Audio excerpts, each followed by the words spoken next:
Welcome to my channel Priya's cooking Tamil. இன்றைக்கி oats வச்சு ஒரு 3 விதமான பிரேக்ஃபாஸ்ட் அண்டு டின்னர் ரெசிபி எப்படி செய்யுதுன்னு பார்க்கலாம்.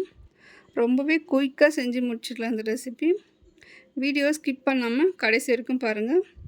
First recipe overnight oats எப்படி செய்யுதுன்னு பார்க்கலாம். அதுக்கு ஒரு பவுலில் 2 ஸ்பூன் ரோல்டு ஓட்ஸ் சேர்த்துக்கோங்க. இது கூட 1 ஸ்பூன் சியா சீட்ஸ் சேர்த்துக்கோங்க. 1 ஸ்பூன் ஃப்ளாக்ஸ் சீட் சேர்த்துக்கோங்க. 1 ஸ்பூன் பம்கின் சீட் சேர்த்துக்கோங்க. 1 ஸ்பூன் சன்ஃப்ளவர் சீட் சேர்த்துக்கோங்க. இது கூட ஒரு 4 வால்நட் சேர்த்துக்கோங்க. ஒரு 10 ட்ரை பிளாக் கிரேப்ஸ் சேர்த்துக்கோங்க. 4 டேட்ஸ் சேர்த்துக்கோங்க. இது கூட இப்போ ஃப்ரூட்ஸ் சேர்த்துக்கோங்க. நான் இன்றைக்கி மாதுளம்பழம் சேர்த்துருக்கேன். உங்கள்கிட்ட எந்த ஃப்ரூட் இருக்கோ அது சேர்த்துக்கலாம். வாழைப்பழம், ஆப்பிள் அந்த மாதிரி எது வேணாலும் சேர்த்துக்கலாம். இப்போ இதில் சோக் பண்ணுறதுக்கு பால் சேர்த்துக்கோங்க. நான் இன்றைக்கி ஆல்மண்ட் மில்க் தான் எடுத்திருக்கேன். உங்கள்கிட்ட எந்த மில்க் இருக்கோ சோயா மில்க் கூட சேர்த்துக்கலாம்.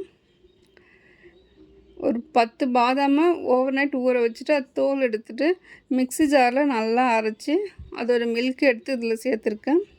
இப்போ இதை நல்லா மிக்ஸ் பண்ணிக்கோங்க. மிக்ஸ் பண்ணிவிட்டு ஓவர் நைட் நல்லா ஊற வச்சுருங்க. இப்போ இது நல்லா ஊறிடுச்சு. ஓட்ஸ் மில்க் கூட நல்லா ஃப்ரூட்ஸு நட்ஸ் கூட நல்லா ஊறி வந்திருக்கு. கண்டிப்பாக இதை பிரேக்ஃபாஸ்ட் அண்ட் டின்னருக்கு ட்ரை பண்ணி பாருங்கள். நல்லா டேஸ்ட்டாகவும் இருக்கும் அண்ட் நல்லா ஹெல்த்தியாகவும் இருக்கும். நெக்ஸ்ட்டு ரெசிபி ஓட்ஸ் கிச்சடி எப்படி செய்யணும்னு பார்க்கலாம். அதுக்கு ஒரு கடாயில் எண்ணெய் சேர்த்துக்கோங்க. நான் இன்றைக்கி தேங்காய் எண்ணெய் தான் சேர்த்துருக்கேன். அது கூட 1 ஸ்பூன் கடலைப்பருப்பு, 1 ஸ்பூன் உளுத்தம்பருப்பு, 1/2 ஸ்பூன் கடுகு, 1/4 ஸ்பூன் ஜீரகம் சேர்த்துக்கோங்க. இது நல்லா பொரிய விட்டுருங்க. இது நல்லா பொரியட்டும். நான் இன்றைக்கி ஒரு வெங்காயம், ஒரு பச்சை மிளகாய், ஒரு தக்காளி, கருவேப்பிலை நல்லா நறுக்கி வச்சுருக்கேன். இப்போ இதில் பச்சை மிளகாயும் கருவேப்பிலையும் சேர்த்துட்டு நல்லா வதக்கி விட்டுக்கோங்க. இப்போ இதில் ஒரு வெங்காயம் சேர்த்துக்கோங்க. வெங்காயம் சேர்த்துட்டு நல்லா வதக்கிக்கோங்க.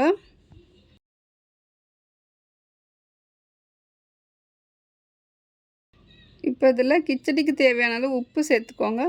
உப்பு சேர்த்துட்டு நல்லா வதக்கிக்கோங்க. இப்போ வெங்காயம் கொஞ்சம் வதங்கட்டும். இதில் 1/2 ஸ்பூன் இஞ்சி பூண்டு விழுது சேர்த்துக்கோங்க. இஞ்சி பூண்டு விழுதையும் நல்லா வதக்கி விட்டுக்கோங்க.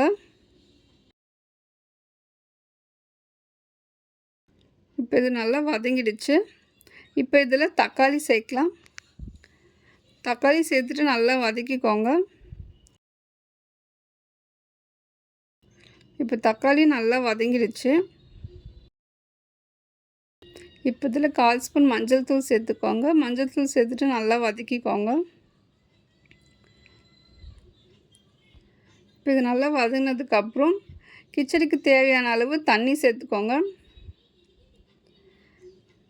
தண்ணி சேர்த்துட்டு நல்லா கலந்து விட்டுக்கோங்க. இந்த தண்ணி நல்லா கொதித்து வரணும். ஒரு 2 மினிட்ஸ் நல்லா கொதிக்க விட்டுருங்க. இப்போ இது நல்லா கொதிச்சிடுச்சு. இப்போ இதில் ஓட்ஸ் சேர்க்கலாம். நான் இன்றைக்கி 1 கப் ரோல்டு ஓட்ஸை மிக்சியில் இந்த மாதிரி கொரப்பாக அரைச்சி எடுத்துருக்கேன். இப்போ இதில் சேர்த்துட்டு நல்லா கலந்து விட்டுக்கோங்க. நல்லா கட்டி இல்லாத மாதிரி கைவிடாமல் கலந்து விட்டுக்கோங்க.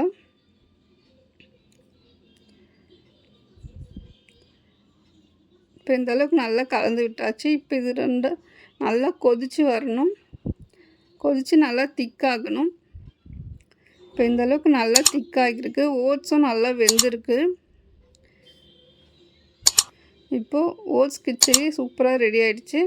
இப்போ இதில் கடைசியாக நறுக்குன கொத்தமல்லி சேர்த்துக்கோங்க. கொத்தமல்லி சேர்த்துட்டு நல்லா கலந்து விட்டுக்கோங்க. இது ஆறிடுச்சுன்னா இன்னும் நல்லா திக்காகிடும். இப்போ ஓட்ஸ் கிச்சடி ரெடி ஆகிடுச்சு. இப்போ கேஸ் ஆஃப் பண்ணிவிட்டு இப்போ இது ஒரு பவுலுக்கு மாற்றிக்கோங்க. இது ரொம்பவே டேஸ்ட்டாக இருக்கும். நல்லா ஃபில்லிங்காக இருக்கும். கண்டிப்பாக ட்ரை பண்ணி பாருங்கள். நெக்ஸ்ட்டு ரெசிபி ஓட்ஸ் தோசை எப்படி செய்யுதுன்னு பார்க்கலாம். இதுக்கு ஒரு பவுலில் 1 கப் ரோல்டு ஓட்ஸ் சேர்த்துக்கோங்க. இப்போ இந்த ஓட்ஸை ஊற வச்சுக்கலாம். அப்போ தான் மாவு நல்லா சாஃப்டாக இருக்கும். 1 கப் ஓட்ஸ்க்கு 1 கப் தண்ணி சேர்த்து நல்லா ஊற வச்சுக்கோங்க. இப்போ இது ஒரு 1/2 அன் ஹவருக்கு ஊற வச்சுக்கோங்க.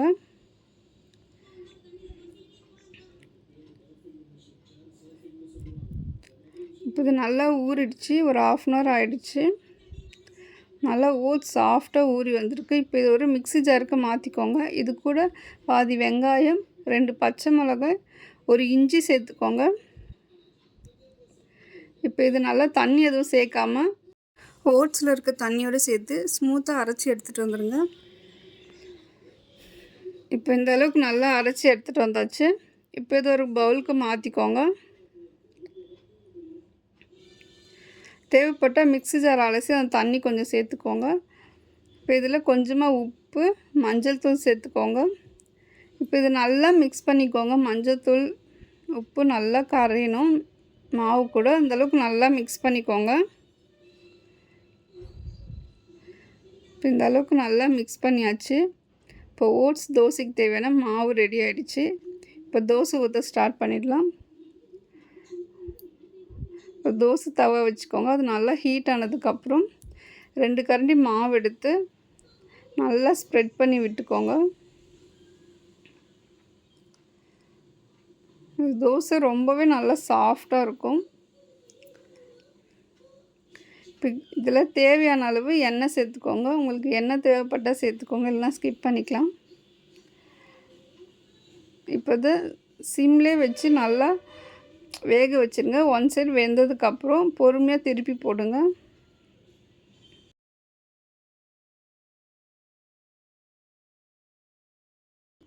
இப்போ திருப்பி போட்டு 2 பக்கமும் நல்லா வேக வச்சு எடுத்துக்கோங்க.